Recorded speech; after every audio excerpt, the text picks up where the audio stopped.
মারি যাওয়া স্টার্টিং। ঘোরা হলো অনেক। বলতে যাবে না। কি হয়েছে তোর? মন খারাপ। মন খারাপ। তোরা তো বাড়িতেই থাকবি না, আমরা তোদের বাড়ি গিয়ে কি করবো?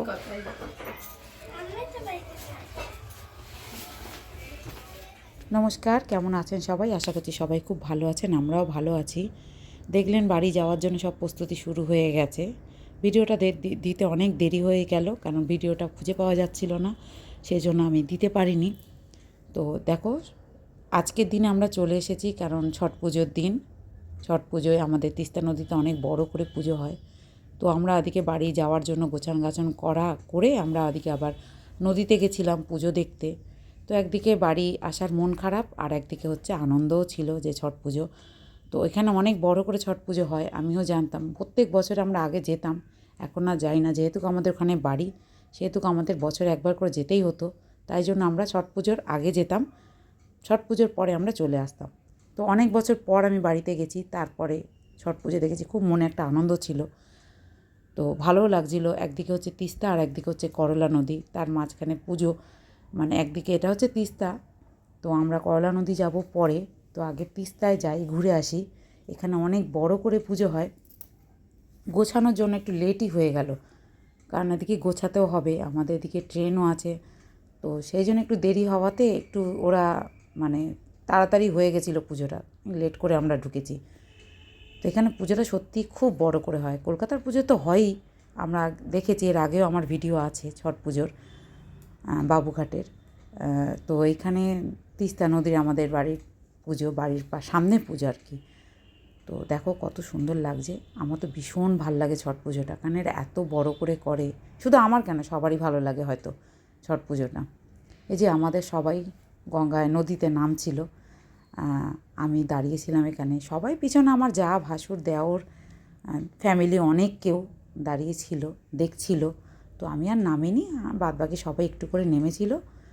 আমারও ভাল লাগছিল না, মনটা খারাপ চলে আসার। এটা আমার ননদ হয়, তো এরা এসেছিলো, আমার মামা শ্বশুরের মেয়ে, এরা এসেছিলো। তো ভালো লাগছিল কিন্তু খুবই, কিন্তু মন খারাপও ছিল আসার জন্য। সবাই এখানে দাঁড়িয়েছিল, অনেকটা লেটই হয়ে গেছিলো আমাদের নদীতে যাওয়ার। তো কী আর করা যাবে, এদিকে গোছান গাছানো করে পরে তো নদীতে যাব। তো যাই হোক, দেখো ভালোই লাগছে সন্ধেবেলা পুজো। তো কী আর করা যাবে, মন খারাপ হলেও চলে তো আসতেই হবে। ওটাও আমাদের বাড়ি, এটাও আমাদের বাড়ি, বাড়িতে ফিরতে হবে। এখানে কাজকর্ম, সবার অফিস, সব কিছুই তো এখানে। তো ফিরতে তো হবেই, কিছু করার নেই। তোর বাবা ভিডিও করছে, বলে দেখো ভালো লাগছে কি না। আমি বলছি কি, করো তোমার মতো, তুমি ছবি তোলো, ভিডিও করো। ওর বাবারও একটু মন খারাপ, অনেক দিন পরে গেছে, আবার চলে আসছে। তো এই তো জীবন আমাদের, তাই না? দুই দিকে বাড়ি হলে আমাদের এই জীবন, যেতে হবে, আসতে হবে, কিছু করার নেই। তো আমাদের পুচকিরা জন্য একটু মন খারাপ হচ্ছিল, আমার দেওরের একটা ছোট মেয়ে আছে তার জন্য। তো দেখো এখানটায় কী সুন্দর করে সাজিয়েছিল, দেখেছো? এর একটু দেরি করেই মনে হয় বসেছিল, যার জন্য একটু লেট হয়ে গেছিলো। ওইখানে একটা ঠাকুর দেখো কী সুন্দর লাগছে, দেখতে পাচ্ছ? নদীর মধ্যে ওরা সাজিয়েছে। আমি না এখানে প্রথম দেখছি এরকমভাবে পুজো হয়। এই যে দেখো কী ভালো লাগছে, দেখো কী সুন্দর না, সবাই মিলে ওখানে গিয়ে পুজো করছে জলের মধ্যে, খুব সুন্দর লাগছে। তো আমরা দেখলাম, আমি কিন্তু এরকম কোনো দিনও দেখিনি, এই প্রথম দেখছি। আমাদের বাড়িতে এত বছর আমি পুজো গেছি, কিন্তু এরকম কোনো দিনও দেখিনি। এটা আমি প্রথম দেখছি যে এরা সাজিয়ে গুছিয়ে একটা মন্দির মতো মানে করে নদীর মধ্যে এরকম ঠাকুর দিয়ে আমি কোনো দিনও দেখিনি। তো ভালো লাগছিলো কিন্তু আমার। তো সবাই মিলে ওদিকে যাওয়ার জন্য ওরা কথা বলছিল, আমি এদিকে ছিলাম। ছেলে মেয়ের মন খারাপ ছিল, ছেলে তো যায়নি, মেয়ে মন খারাপ করছিল। তো কী আর করা যাবে, আবার আসবো, তাই না? আসতে তো হবেই, নিজের বাড়ি, এখানে সবাই আছে, আসতে তো হবেই। তো আমাদের তো যেতে হবে। আর সবথেকে বড় কথা কি, আমার শাশুড়ি আছে, আমাদের তো প্রত্যেক বছর যেতেই হয়, যেতে হবে। তবে এবার একটু লেট করেই আমরা গেলাম, কিছু করার নেই। তো চলো, সবাই মিলে ডাকছে, ওদিকে যাই, গিয়ে কথা বলি, তারপরে বাড়ির দিকে যেতে হবে। কারণ বাড়িতেও আমার ননদ টনদ সবাই এসছে আমাদের সঙ্গে দেখা করবার জন্য। তো ফোন করেছিল যে চলো, তো এখানে না প্রচণ্ড বালি, ওর বাবা প্যান্ট গুটিয়ে নিয়েছে, এত বালি, তিস্তার বালি তো প্রচুর বালি।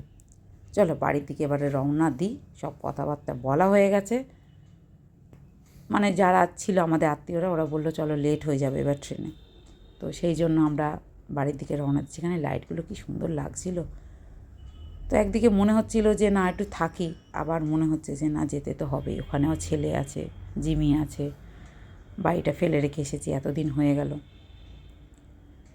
দেখো এখানটায় লাইটগুলো এত ভালো, আর এদিকে দেখো এটা হচ্ছে করলা নদী, এখানটা দেখো ছোট এই নদীটা, এখানে হয় পুরো নদী জুড়ে পুজো হয়, কি ভালো লাগছে না, খুব সুন্দর। প্রত্যেক বছর আমরা এখানেই দেখি, কিন্তু মানে ভোরবেলা উঠে এখানে দেখি, কিন্তু আমরা তো ভোরবেলা থাকতে পারবো না, বিকেলটুকু দেখি আমাদের বেরিয়ে যেতে হবে, কারণ পরের দিনই আমাদের চলে আসার কথা, মানে পরের দিন ভোরবেলা আমরা বাড়িতে আসব, তো সেই কারণে আমাদের এটা বিকেলের ছট পুজোটা আমরা দেখলাম, মিস করছিলাম খুব, যে এত বছর আমরা বাড়িতে যাইনি, ছট পুজোটা আমরা সত্যিই খুব মিস করি, কারণ একদম আমাদের বাড়ির পাশে তো, সেই জন্য আমরা, এটা আমার বাড়ির একদম পিছনে, ঘরের পিছনেই পুজোটা হয়, করলা নদী, ভীষণ ভালো লাগে, ভীষণ ভালো লাগে, ভীষণ সুন্দর।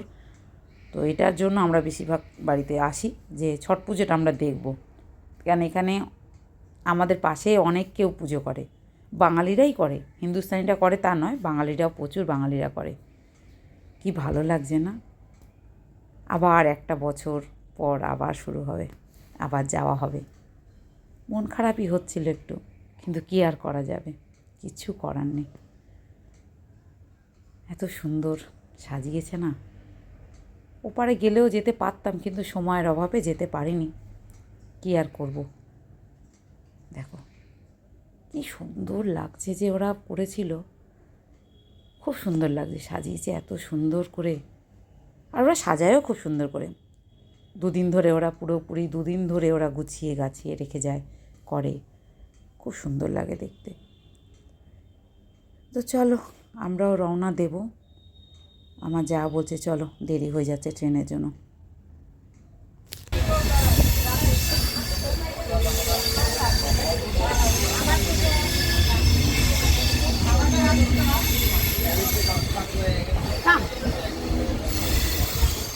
এখানেই শেষ করছি, দেখা হবে পরের একটা ভিডিওতে।